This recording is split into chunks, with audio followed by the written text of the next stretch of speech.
शिरजगाव कसबा येथे घरगुती गणपती बाप्पांचे विसर्जन.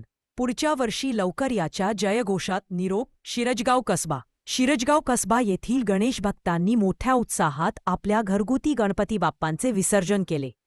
यंदाच्या गणेशोत्सवात बाप्पाची मनोभावे पूजा आणि सेवा केल्यानंतर भाविकांनी बाप्पाला निरोप दिला. विसर्जनाच्या वेळी गणपती बाप्पा मोरया, पुढच्या वर्षी लवकर याच्या जयघोषाने संपूर्ण परिसर दुमदुमून गेला होता. पारंपरिक वाद्यांच्या गजरात आणि उत्साही वातावरणात मिरवणुका काढून बाप्पांना निरोप देण्यात आला. यावेळी अनेकांच्या डोळ्यांत बाप्पाच्या विरहामुळे अश्रू होते. पण पुढच्या वर्षी पुन्हा भेटण्याच्या आशेने सर्वजण आनंदात होते. गणेशोत्सवाच्या काळात एक वेगळे चैतन्य होते आणि आता बाप्पांना निरोप दिल्यानंतर पुन्हा एकदा शांतता पसरली आहे.